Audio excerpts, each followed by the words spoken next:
Welcome back everyone to another episode of Football Analytics and Trans Show. And yes, finally the European football season is back. We have all the domestic top 5 leagues have started, and we have officially, I think, the UEFA Champions League, Europa League and the Conference League draws have been completed.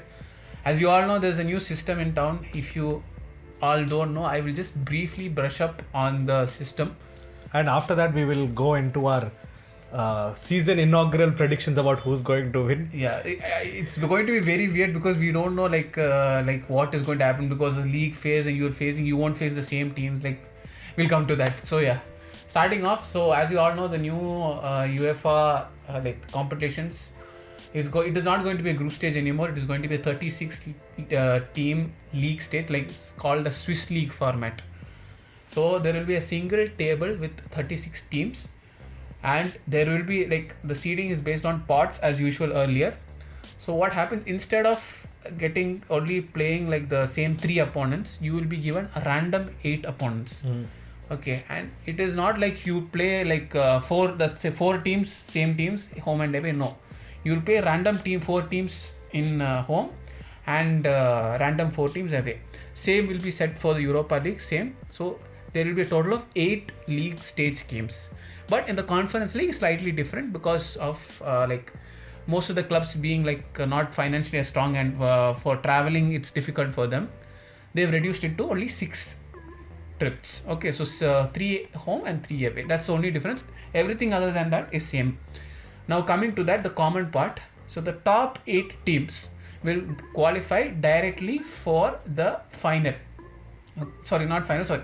My bad. Round of 16. Yes. Okay, and so sorry for that. And the next team, that is from 9th to 24th, will play. Like, that's around 16 teams will play additional playoff round. So this is the round of 16 before the round of 16. Okay. So after that, the winner. So this will be 2 legs. After the, I think if I'm not wrong, the higher the position, I think more you will host the second leg, something like that. If I'm not wrong, it's not official. It's not official yet. I think it would be like that. At least some merit they should give for finishing high enough. Not like, what if you finish like 24th and you are hosting the second leg? Often the second leg is the decider, like home leg. Fair enough. Also, the first 8 will automatically qualify for the round of 16. Yeah. From 9 to 24, they'll play one knockout stage, no? Yes, that is the playoff stage. And the winners of that will go to round of 16. From round of 16 onwards, it will be the same as the previous, like let's say 24 years. Okay. Now coming to that, another change is that I think last year also it was same. That there you won't see any more, not last year, like you won't see any more Europa teams from the Champions League going to Europa League, or from the Europa League to the Conference League. No more like finishing. So if you finish below 24, you are out of all European competitions. To some extent, I mean, maybe for a financial standpoint, or for my entertainment, for a majority of football fans who actually follow a limited number of teams, having some of these big teams playing in the Europa League or Conference League would make it more entertaining, and more will make us more eyeballs to watch. But from the team's point of view, now it gives them a fair chance of actually winning. Now, imagine earlier, teams let's say Chelsea or Atletico dropping down from the Champions League, and teams who gave so much to reach the knockout just to get knocked out from these UCL level teams. No matter how much, even if they finish third, they are a UCL level team because they qualified for the UCL. Yeah, and eventually these teams only will go and it does seem unfair. Yeah. Not that because these people are dropping down and these people worked hard. It's just that there's a level of quality difference. It's the amount of money you earn. Yeah. It's a multi-layered thing. Like, no, to put into context, Chelsea is going to play in the UEFA Conference League. Chelsea's squad value is 1.01 billion. All other 35 teams combined will not come half of that squad value. Half of that squad value. Half. Okay, I'm not joking. There are teams in that league, in the Conference League, which have lower market value than, let's say, Kerala Blasters in the ISL. Understand? Now imagine from the Europa League, more teams come in. Okay, same with Europa League, it's little more even, but still there's a disparity between the top like 3-4 teams and the rest. In the UCL, it's more even, let's say. At least there are like some 8-10 teams that are around the same area. Okay, there's possibility. No, I mean, even in the UCL teams, the spending power disparity is there, but there. compared to the not evident. tiers below. Yeah. Now imagine these UCL teams, some of them somehow miss out and they come to the Europa League. Okay, again, now like what is there for the small teams? Like, okay, the only thing is like if you get draw against any of these teams, the gate receipts will get, that's all. So and broadcasting maybe a little bit. Broadcasting money they'll get. So that's all. Okay. Coming to the new format. So from as I told earlier, till final will be like that. So now coming to the problems. Okay. As you all know, the draw mechanism confusion is there. The software only decides. If you want to know, I'll just briefly go through that also. So there are set rules. Basically, computer software draws a team. The set rules are: you will not face teams from the same association, and you will not face like same association as in if you are from, so let's say if you're from England, you will not face a team from England in the let's say league stage.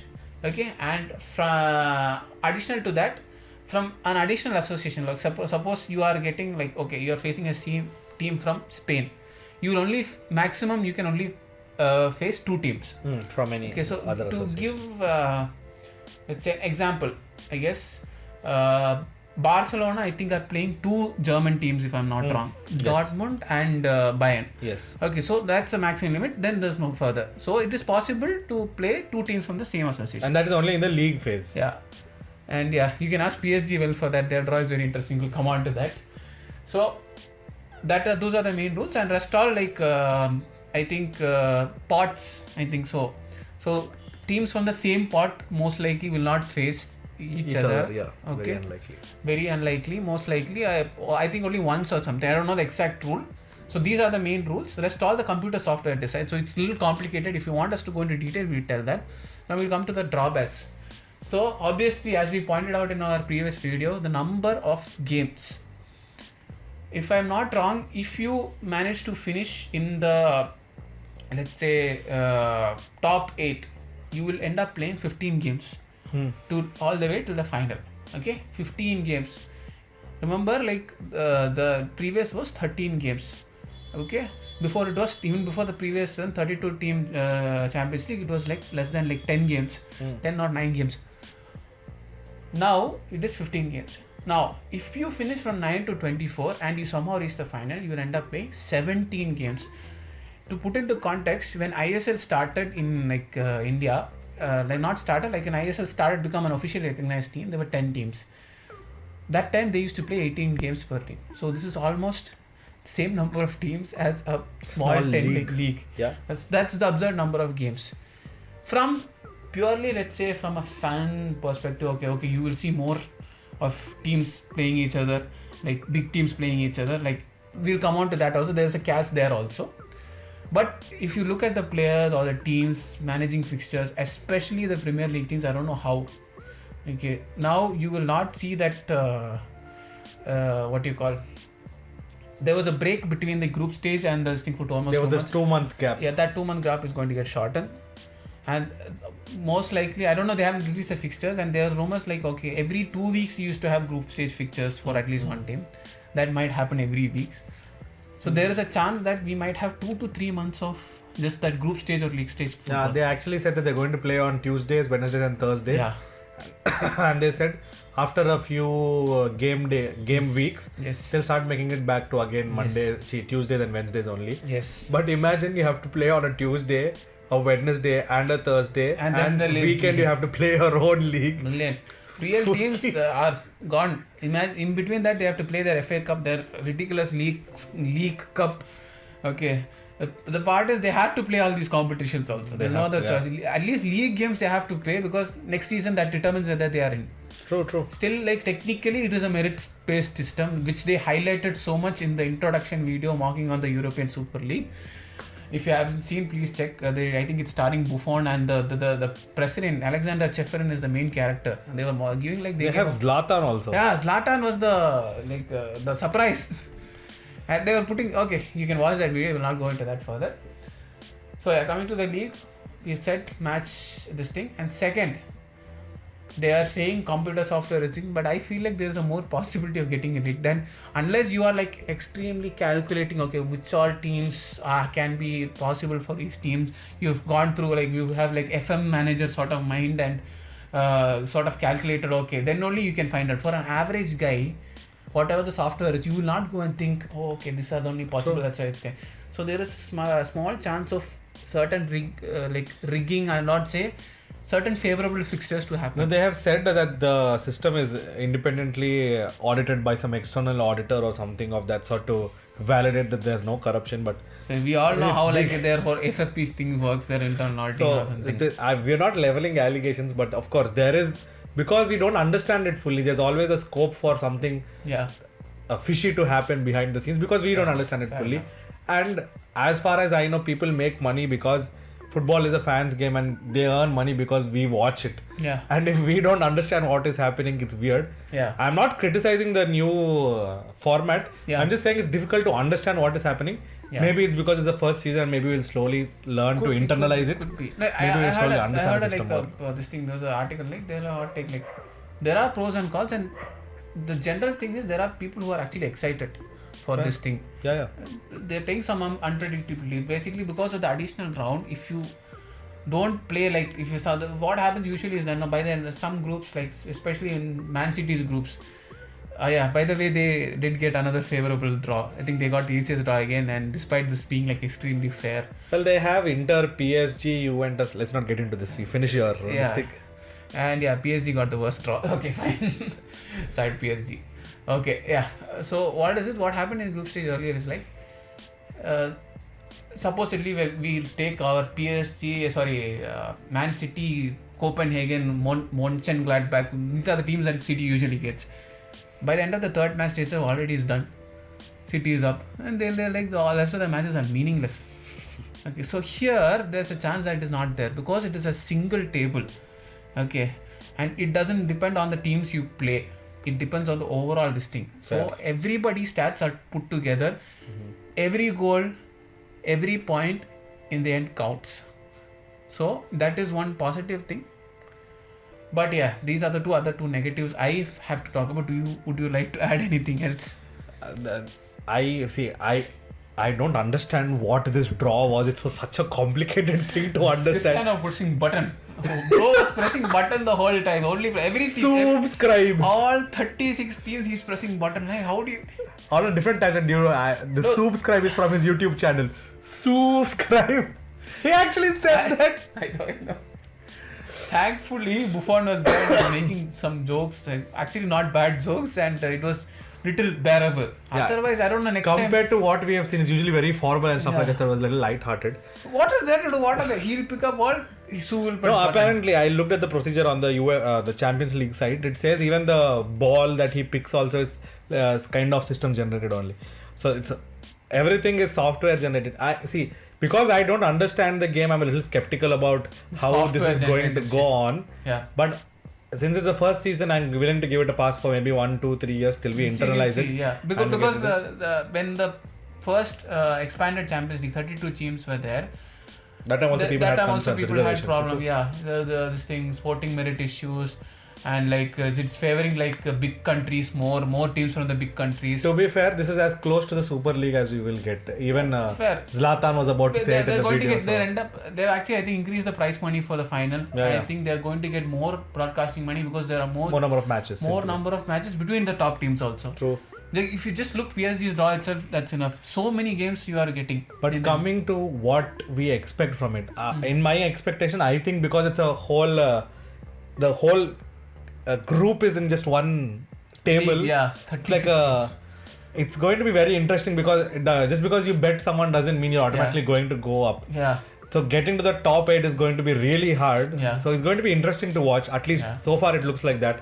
We don't know, maybe some fixtures that look like they are easy here might be hard. Some fixtures look hard might be easy. Yeah. So we never know who's going to go up there. And because of that, 9 to 24 chance. So like now there's a chance. Okay, even if I had little chance, bad season. Okay, the 24th or the 20th team, whichever, they also have a chance. Two matches, just two matches in the end. True. They can reach the round of 16 despite having a bad this thing. So what I expect is that there will be intense competition. Yeah. But we cannot really tell. But there's one thing I can tell you for certain: the top 8 will be big clubs. In the end, there is no chance. No matter how much you say, you the regular customers will be there in the end. So as usual, we might have maybe 1 or 2 exceptions. So the round of 16 will more or less look like how all the other round of 16s have been looking over the past maybe 10 years. Yeah. But what do I expect new? That at least the league phase will be a little bit more entertaining. So now you can definitely say who is the best team in the league stage rather than having few teams on the same number of points. So there will be one team on top. Yeah. So anything else that you, apart from what I said, anything else that you expect from, what do you expect from I would at least, okay, if they want to justify at least on the entertainment value, like as a fan's perspective, I mean in the end, like where the European Super League failed is like it didn't reach well to the fans. So what it was not branded properly. So the marketing was a little... Actually, if they would have branded properly, it could have actually, because people there was growing sentiment against UEFA if they would have branded properly. And later they realized that they did, but by the time it was a little too late. It is still alive. You don't know what will happen at this point. Random tournaments are coming up. 32 team FIFA Club World Cup and all is going to come. So this thing is a make or break for UEFA because it has to work for them, because the Club World Cup is going to come and the Club World Cup will be more intense in my opinion. It is aimed at taking the crown back as the best league from the Champions best club tournament. So technically, best club tournament in the world. It's supposed to take it away from it, and I think to some extent FIFA will achieve it. Yeah. So this is a make or break. If they don't succeed well with this, FIFA is coming for that crowd. Yeah. And based on how much they are willing to invest in this, they might take it. Fair so it's going to be very hard. Yeah. It's good for us because we get to watch good tournaments. Yeah.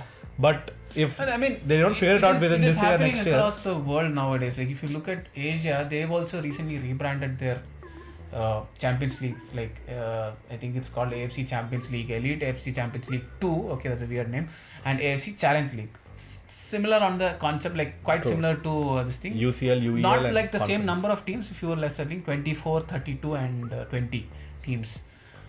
So they are also in the first league. The Elite is quite similar to the let's say the US Champions. Instead of like single league, they have 2 zones because Asia is such a huge continent. They need to have 2 zones, and they are also the Swiss league format. 8 games they'll play against like the 12 teams in each zone. So it is quite similar, and then round of 16 onwards like that. Everyone wants to be UEFA badly. Yeah, so they are also again reformed. Why is it happening? Again, they want more money, more like what do you say? Big teams to play each other more. So it will the presentation on broadcast will look, more people will watch it. There won't be like one-sided more games, like comparatively I'd say. We have to still have to wait and see, and that's one reform that's happening in Asia right now. It is forming like it is also going to happen along with the UCL, that same window. And if you look at I don't know how many of you follow African CAF thing, what is happening is there is they've started an African Super League. And guess who is the main like initiator? I don't know, Egypt. No, FIFA. What? Yeah, FIFA and CAF have started. Basically, it is aimed because even though Africa has a lot of talents and a whole lot of huge footballing culture, like underrated, they don't have money. So they want to have like a Super League with the in which like 24 teams, 24 of the best teams. They will come. When you said so, who would have started? I thought like one of the own federations would have started. I didn't think FIFA would enter the chat like this giga chat. So they started that in a like a pilot manner, but first edition was there only 8 teams full knockout, and they have said, okay, this is not going to replace the existing CAF Champions League or this thing, and the Club World Cup qualification is still going to be based on CAF, but this will provide additional revenue for them so that they can at least compete on the world stage, because there's a huge potential market there, and the prize money is also very lucrative. I think it is almost on challenging the other confederations. And so it is also going to be a 24 team tournament, and the format has not been decided. It could likely, like depending on what is happening in the UCL or something, they would also follow the Swiss league format. And coming back to the Champions League, anything else you want to add? I think we'll have to wait and see at this point. This has to be a make or break. This season and next season, because the Club World Cup is coming. And the Super League is also there. So the attack from both sides, the clubs and FIFA. The Super League hasn't taken off yet. There are only 2 clubs still in this thing. Is there? It's like that Puss in Boots movie in which death is like lingering around the corner, slowly creeping in. Fair enough. We never know, because it's not officially dead that we can't rule them out. And all these clubs are extremely rich. And some of these individual clubs together, I mean, like some 10 clubs or something, if you add them together, they're more rich than UEFA, even the PL. And they actually dictate. If they actually decide, they can dictate the whole thing. Because 90% of the world's football fans come under these clubs. Fair enough. So we'll have to wait and see. And yeah, so it's exciting, controversial, and there's a lot of things to cover. Like, this is going to be an exciting season, hopefully. Okay, so I think that is all for our coverage of the UCL draw for this now. Yes. We will come back with our predictions video for the PL. Yeah. What are the league? Bundesliga, La Liga. Yeah. And anything else? Serie A. Enough. I am not talking about the French league. There's no point. These 4 leagues, we will talk about who we expect to win. And because ISL is going to start soon, we will include that also. So 5 leagues we'll have. Yes. Top 5 leagues in our opinion. Thank you so much for watching. Thank you for watching. It seems. Thank you so much for watching. Subscribe, like, share. Bye-bye.